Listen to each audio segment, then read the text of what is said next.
Before you listen, if you enjoy the stories and want to hear more, then please consider subscribing. Most of you listening aren't subscribed, so please take this time to subscribe. Turn on notifications so you'll never miss a story and be the first to hear. You'll also be supporting me. Thank you.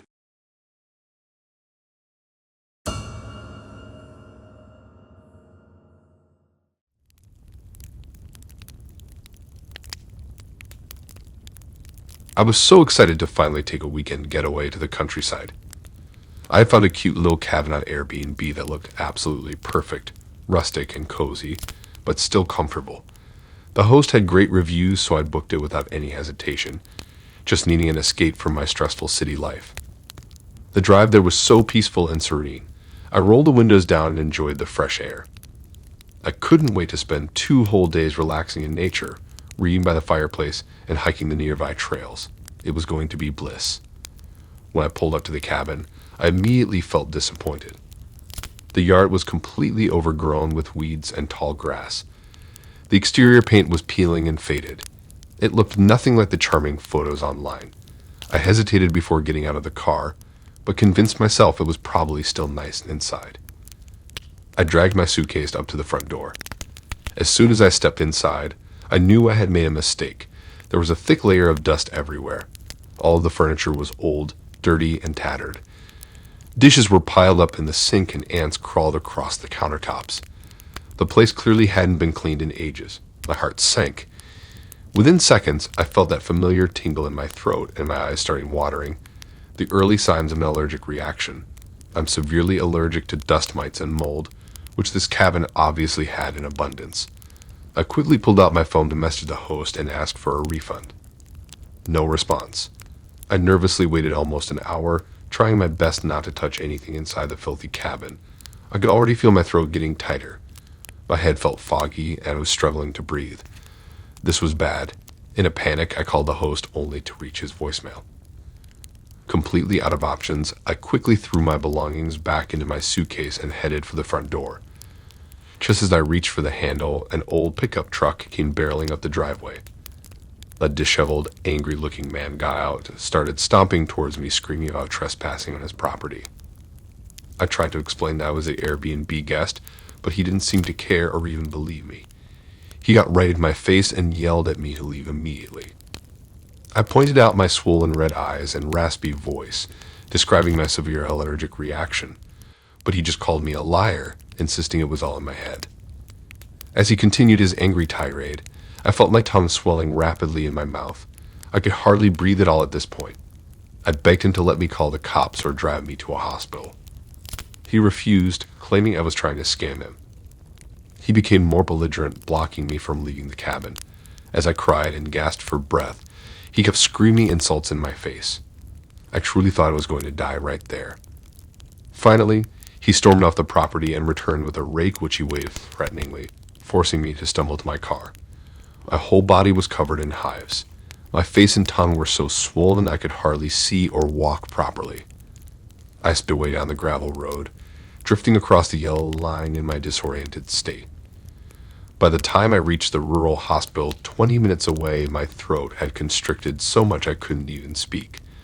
The doctors took one look at me and rushed me back to perform emergency treatment.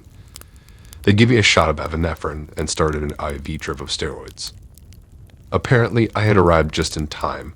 My airway was minutes away from closing up completely, which would have resulted in anaphylactic shock and death. I spent the next 3 terrifying days in the ICU as they monitored my breathing and waited for the reaction to subside.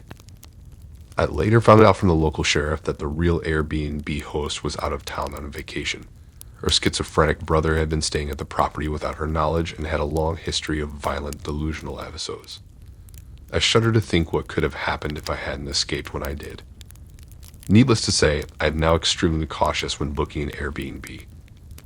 I read reviews meticulously, message back and forth with the host extensively beforehand, and even look up the property address on Google Maps to compare photos and street view. No more just impulsively booking a place sight unseen. I am thankful to be alive after that traumatic experience. My near-death ordeal taught me an important lesson about trusting rental properties and hosts at face value. There are unstable, dishonest people out there looking to take advantage and harm travelers. I will be thoroughly vetting any Airbnbs in the future before ever stepping foot inside. A peaceful weekend getaway is just not worth risking my life over again. My boyfriend Tom and I were so excited for our weekend getaway. We had booked a cute little Airbnb cabin out in the woods months ago that looked absolutely perfect in the photos online. It was a cozy one-bedroom place with a fireplace, jacuzzi tub, and beautiful views of the surrounding forest from the wraparound porch. Ever since making the reservation, I couldn't wait to spend a relaxing couple days out in nature. Turning my phone off and curling up by the fireplace with Tom, finally able to disconnect from our stressful, busy lives back home in the city.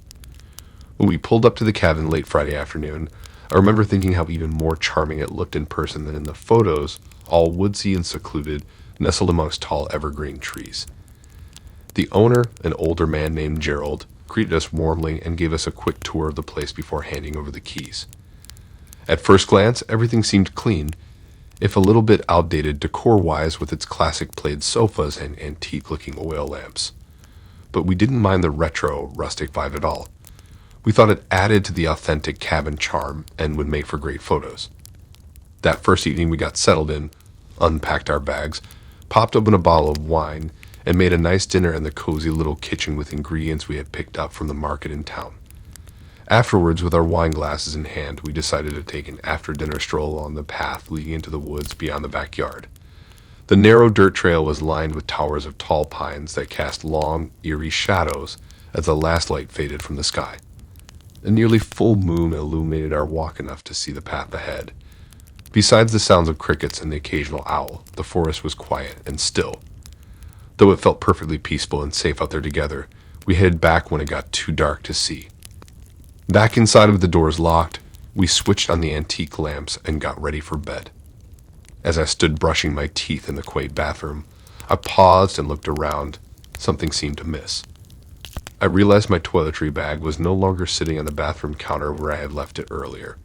I called to Tom in the bedroom and asked if he had moved it. He said no and assured me I must have just misplaced it in the unfamiliar space. Though still puzzled, I figured he was probably right and I was just being paranoid.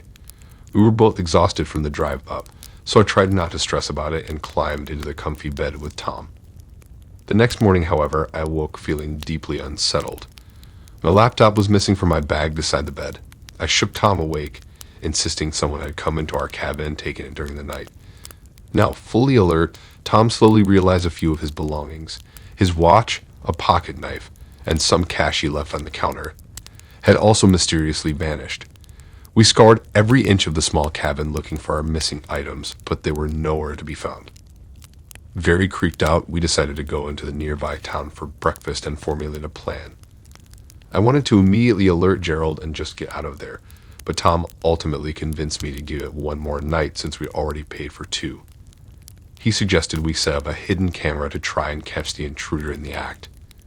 Though anxious about staying another night, I reluctantly agreed to his plan, unable to shake the nervous pit in my stomach. After picking up a cheap security camera at the local shop, we returned to the cabin late morning.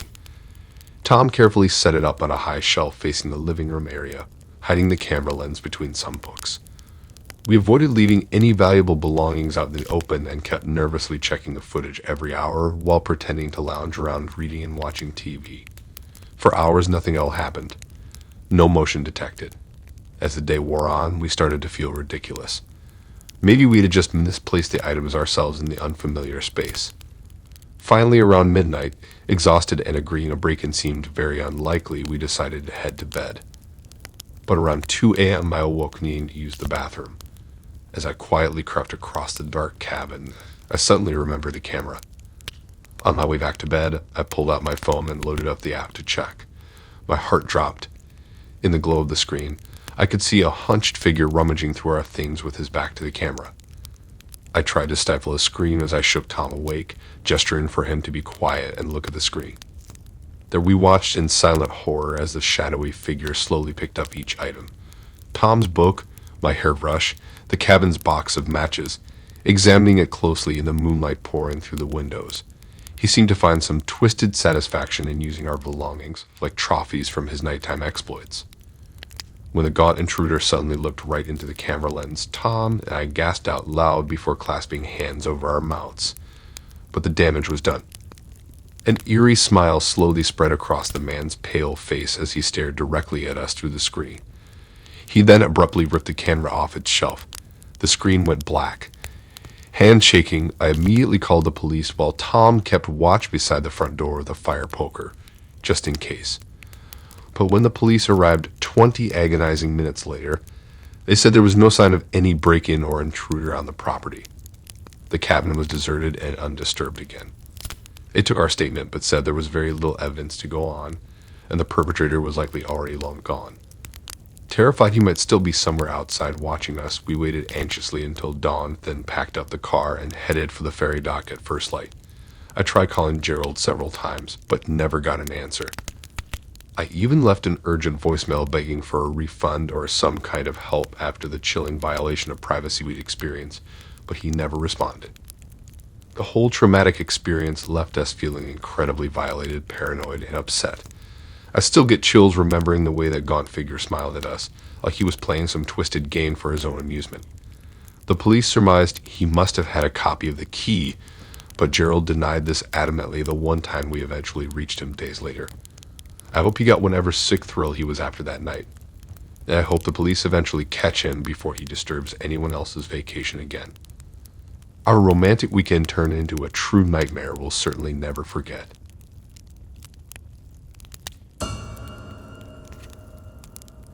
I was so excited for my solo trip to Seattle. I had found a cute little studio apartment right in the heart of the city on Airbnb for a great price. The host had rave reviews and the photos looked amazing. This was my first time traveling completely on my own, but I was ready for an adventure. When I arrived, the place looked just like the pictures. It was small but cozy with modern furnishings. I hauled my large suitcase up 2 flights of steep, narrow stairs and finally made it inside the apartment. I immediately plopped down on the bed, exhausted from traveling across the country by myself. That's when I first noticed how incredibly uncomfortable and hard the bed was. It felt like I was lying on a slab of concrete. The mattress was rock solid with no give at all. I wheeled around trying to find a soft spot, but the entire surface was stiff and unyielding. Even the pillows were lumpy and felt like they were stuffed with wads of fabric rather than feathers. This was not the luxurious, relaxing experience I had been anticipating after a long day of airports and planes. I figured I must just be overly tired from traveling.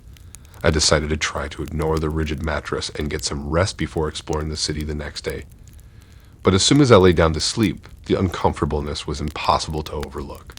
The rock-hard bed poked into my sides and back. I tossed and turned, stacking up blankets and pillows in an effort to create some cushioning, but nothing helped. After 2 nights of zero sleep due to the brutally firm mattress, I had had enough. I messaged the host, kindly explaining the issue and how the mattress was much too hard to get any rest. She wrote back saying she was surprised to hear that complaint, since the bed frame and mattress were brand new.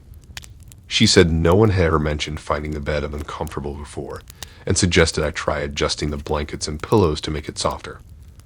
I followed her advice, piling on every extra blanket and pillow I could find in the apartment, but the bed still felt like concrete. After another wretched, sleepless night of back pain and frustration, I decided to try moving to the couch. But as soon as I laid down on the lumpy cushions, I knew the couch would be just as miserable as a rock bed. The cushions were all different sizes and heights, with hard springs poking me from odd angles. Over the next few days, I continued reaching out to the host to complain about the painfully rigid bed and couch. She either ignored my messages or sent back unhelpful suggestions, like flipping the mattress over or using more blankets as padding. By this point, my back was so sore from contorting myself each night, trying anything to get comfortable. I could barely muster energy to see the sights I had been so excited about. I was irritated, exhausted, and in pain. Finally, having had enough of the intolerable sleeping situation, I was determined to figure out why on earth the couch was so lumpy and hard. One afternoon, while the light shone bright through the windows, I completely stripped the cushions off the couch frame.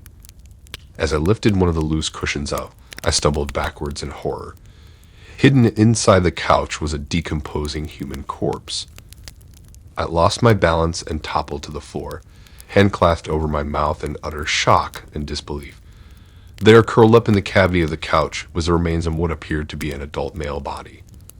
The decaying form was stuffed into the small space under the cushions, limbs akimbo, and head tilted back at an odd angle. My heart pounded violently and bile rose up in my throat as I scrambled away from the horrific sight. I was utterly panicked and alone with a dead body in a tiny apartment. Clearly, the host knew about the corpse stashed inside the couch, which is why she avoided my complaints. What if she or someone else thought I had discovered this secret and murdered the person?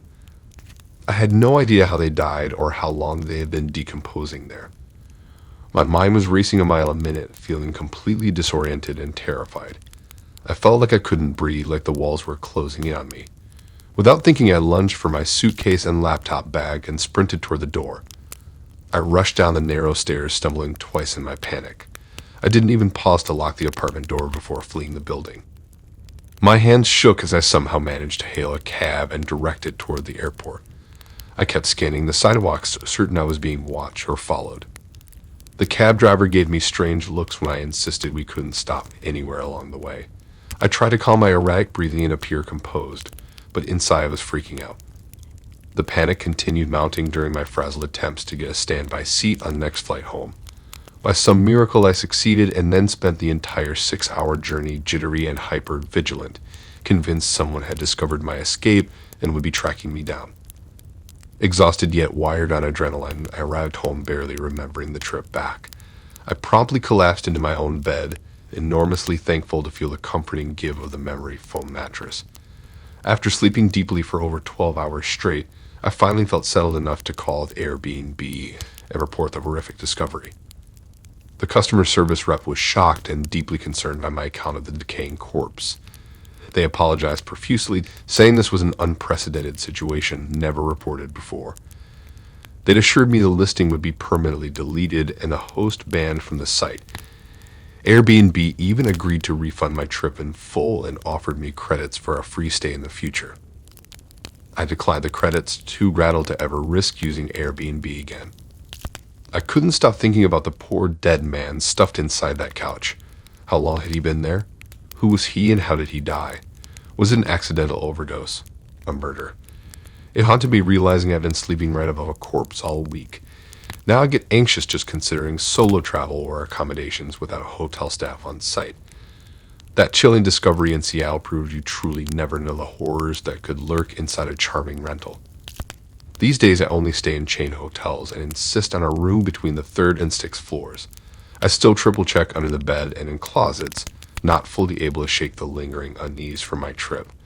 Let's just say I learned the hard way to pay attention to red flags and weird vibes.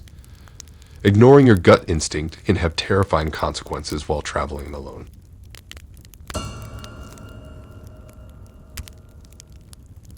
I was so excited for our big family getaway.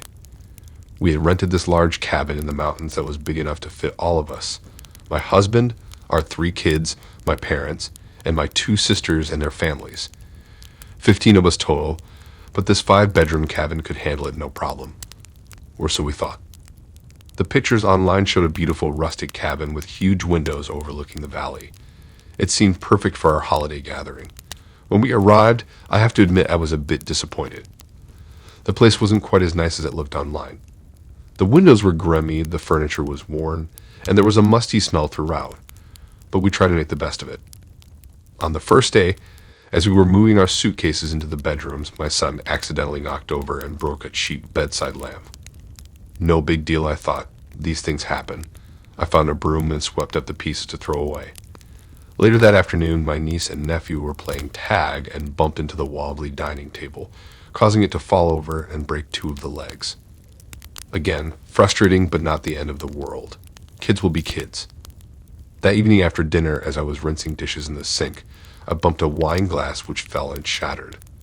3 broken items in one day went away to start our vacation. Still, they were all accidents.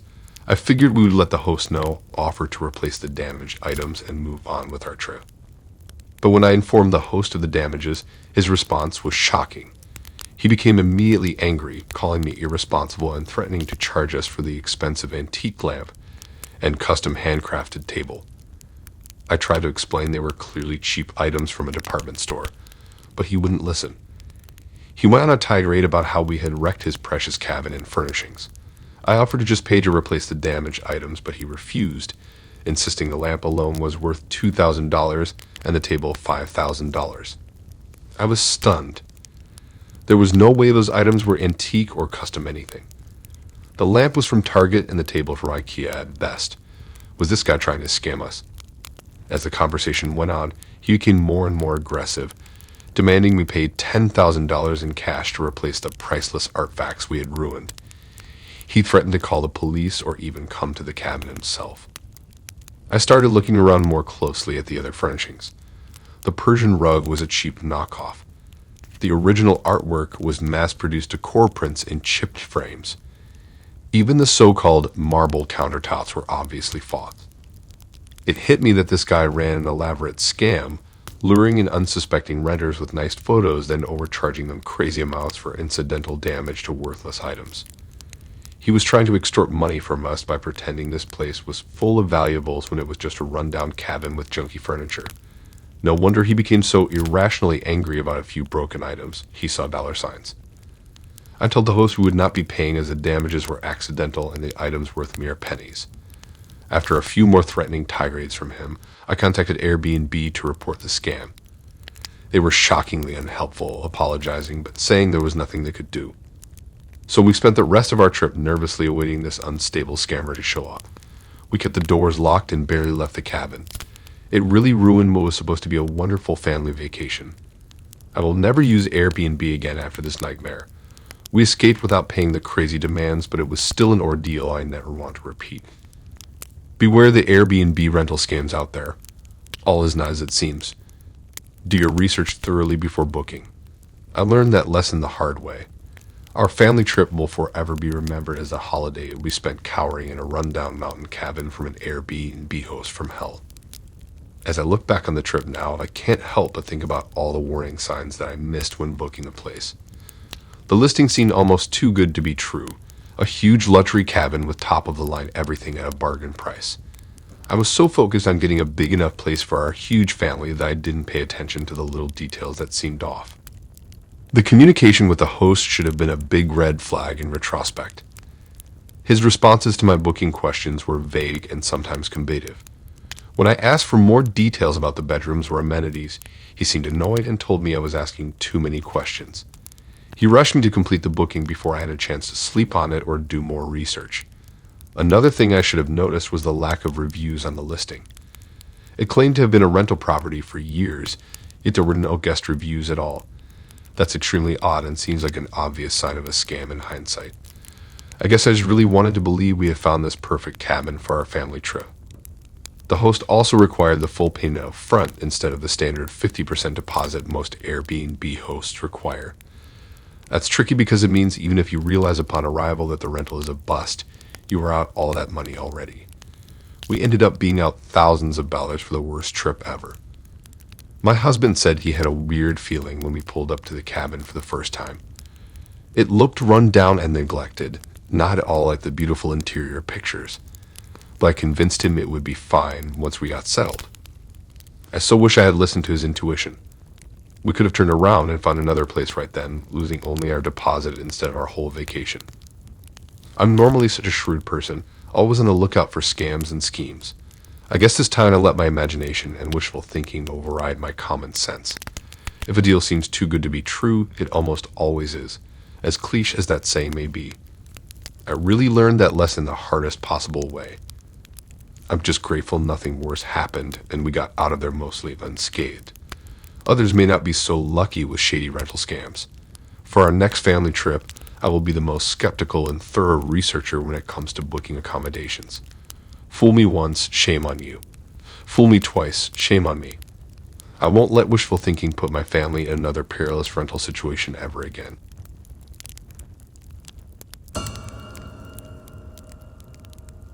I should have known something was off the moment we pulled up to the Airbnb.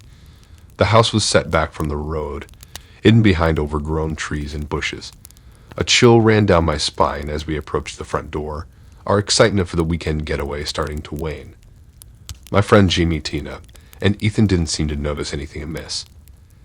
They were all smiles as I unlocked the front door and we stepped inside. The place was spacious, with high ceilings and hardwood floors. It seemed clean enough, if a bit dated, nothing too alarming. We quickly cleaned our bedrooms and started unpacking. As I was putting my clothes in the dresser, I noticed a strange door at the back of the room. It was locked with a heavy deadbolt. Odd, I thought that it wasn't mentioned in the Airbnb listing. I tried wiggling the handle, but it wouldn't budge. Curiosity got the better of me and I went to investigate further, but just then Jamie called me downstairs for dinner. The rest of the evening was uneventful.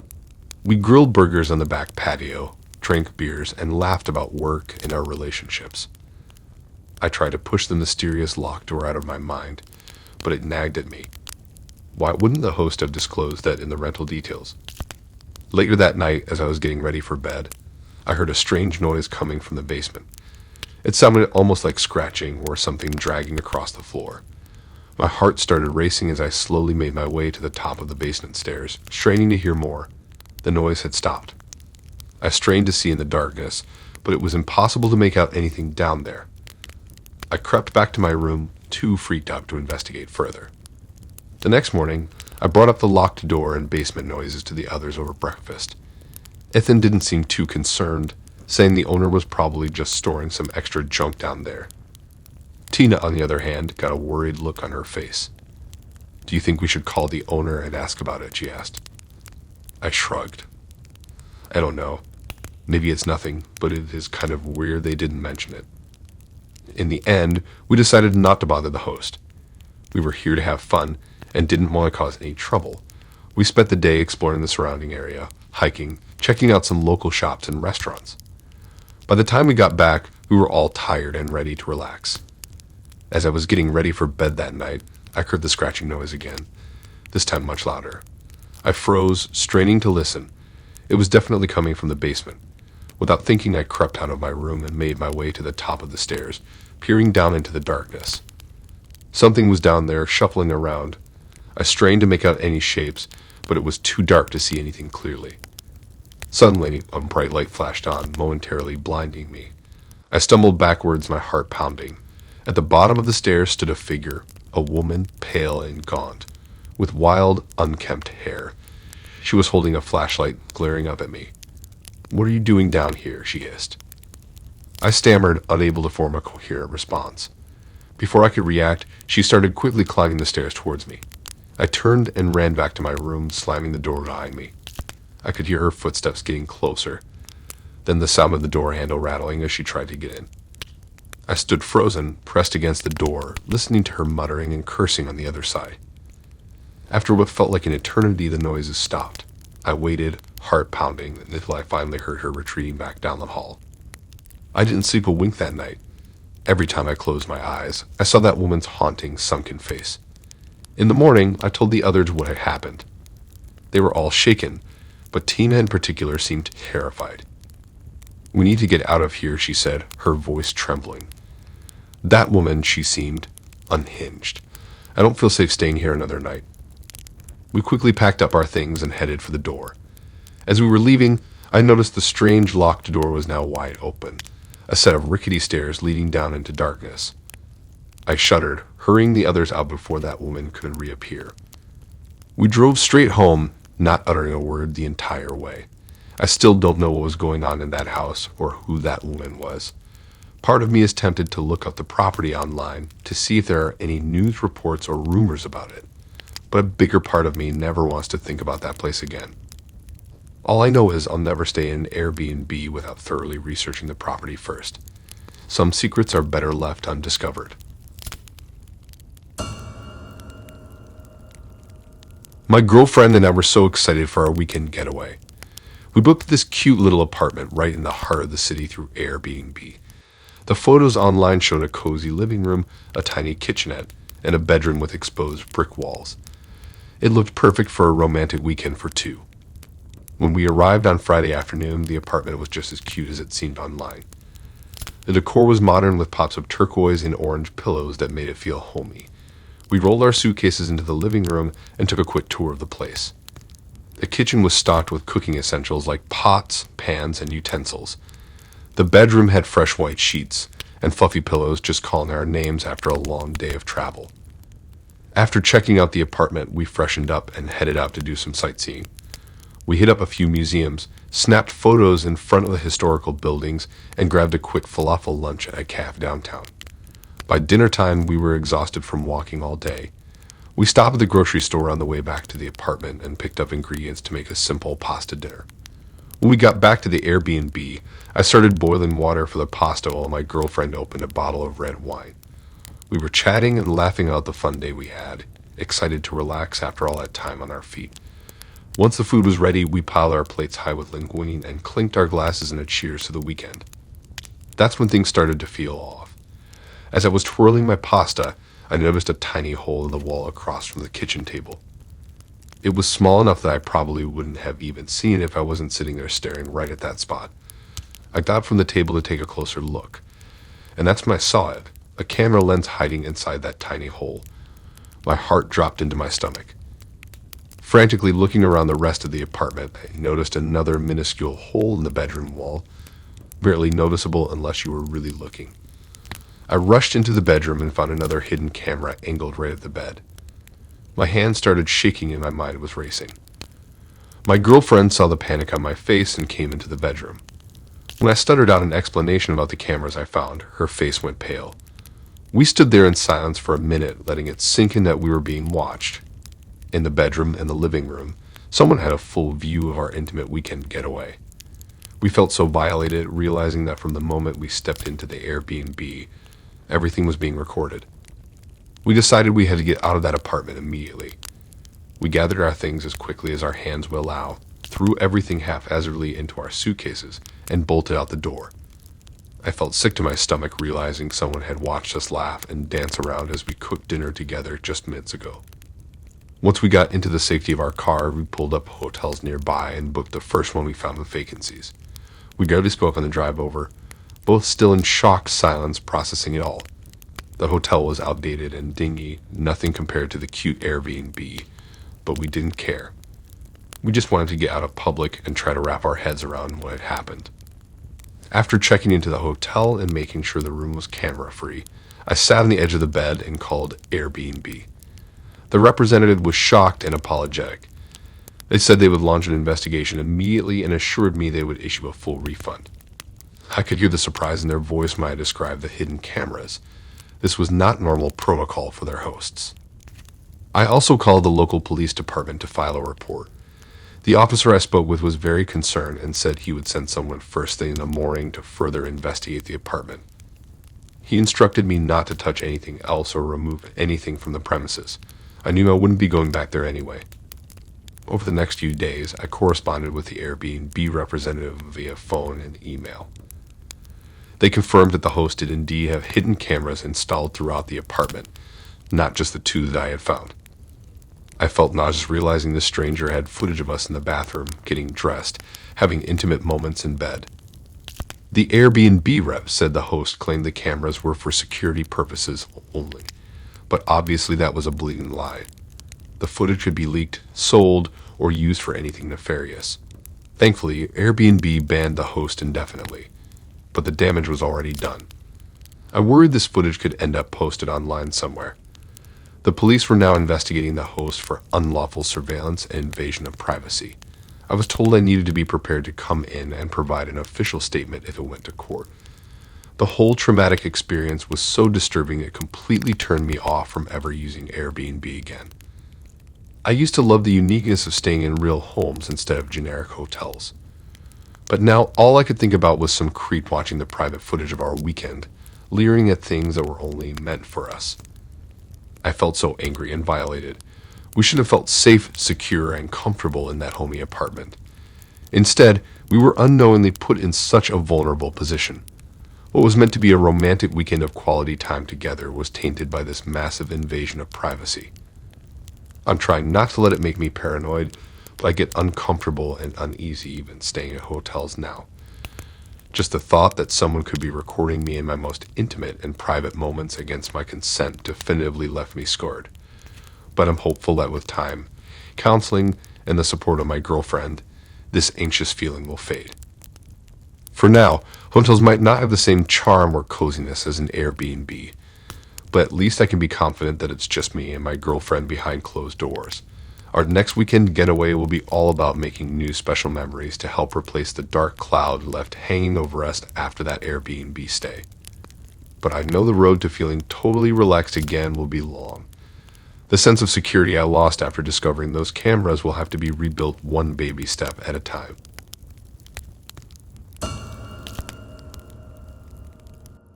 My friends and I were beyond excited for our weekend getaway. We had found an unbelievable deal on a huge Airbnb rental with a pool way below our budget. It seemed almost too good to be true for the location and amenities, but we went ahead and booked it anyway, ready for a fun weekend together. When we arrived at the rental on Friday afternoon, I felt the first twinge that something was off. Our host Bill greeted us at the door, but he was acting strange, avoiding making eye contact and mumbling one-word answers to our friendly questions. As he hurriedly showed us around the impressive four-bedroom house, I noticed his hands shaking slightly. We'd all exchanged glances, privately thinking it was odd, but brushed it off since some people are just awkward. We picked our spacious bedrooms, unpacked and headed out to the local grocery store to get food and drinks for the weekend. That first night, we were up late watching movies on the huge sectional sofa, drinking wine in the living room, playing cards at the dining table, and swimming in the sparkling pool under the stars. If I had known then what the weekend had in store, I would have booked us hotel rooms instead. The next morning, I arose early to make breakfast for everyone. As I was searching the kitchen for pans, I opened a closet door near the pantry and was horrified by what I saw. The entire wall was covered in photos of people, men, women, even children. At least 50 faces of strangers I did not recognize. My heart sank as I realized these must be past Airbnb guests. Who was this Bill guy really, and what was he doing with these creepy photos? My hand shaking, I ran upstairs to wake my friends and show them the disturbing discovery. They were just as freaked out as I was when they saw Bill's photo collection. We all agreed we needed to get out of there immediately, but also knew we shouldn't raise his suspicions and tip him off. So we cautiously went about our day, pretending everything was fine. Bill kept finding flimsy excuses to come chat with us, asking prying personal questions about our families, relationships, and jobs. It took everything in me not to scream at him or run away. His beady eyes were so cold and seemed to stare right through us. We tried to keep up polite conversation without revealing anything he could use against us. That night, after Bill went to bed, we quickly devised an escape plan. We would pack up our things and try to sneak out early in the morning before he noticed. No one slept well, instead lying awake listening for any sounds that he could be lurking around. Every creak of that big house made me jump. I kept imagining him standing over me with a crazed look in his eyes. Pure nightmare fuel. Sometime around 5 a.m., I was startled awake by the door of my bedroom flying open. Bill flicked on the light and stood there next to my bed, grinning wildly. I gasped, my heart nearly beating out of my chest. He put a finger over his lips and sinisterly whispered, "Go back to sleep." I lay there paralyzed in fear as he walked out, shutting the door again. This was the final straw. We had to escape this house of horrors immediately. Handshaking, I quickly woke up my friends, and we grabbed our bags, tiptoeing silently downstairs in the early morning darkness. At the front door, my friend Jess slowly turned the handle, but it was locked. Trapped. We all looked at each other in shock and disbelief. Were we imprisoned here by this madman? No, we had to keep trying. As quietly as possible, we scoured the house again looking for another way out. That's when we noticed Bill standing at the top of the stairs, watching us with twisted grin. He let out an eerie, high-pitched laugh and started towards us. Frantically searching for an exit away from him, we finally found a back door off the kitchen that opened. Bursting outside, we sprinted to the safety of our parked car, throwing bags in the back seat. I've never felt relief so strongly as when we speeded down that long gravel driveway away from that house of horrors. We drove 12 hours straight back home that day, reporting Bill to Airbnb as soon as we felt safely far away. I'll never use Airbnb again after that terrifying experience. It just goes to show you have no idea who you're really dealing with as a host when you rent an online listing. My friends and I are so thankful we escaped unharmed. I still get chills remembering Bill's cold, sinister stare and eerie laugh. Let's just say I'll only be staying at reputable hotels from now on.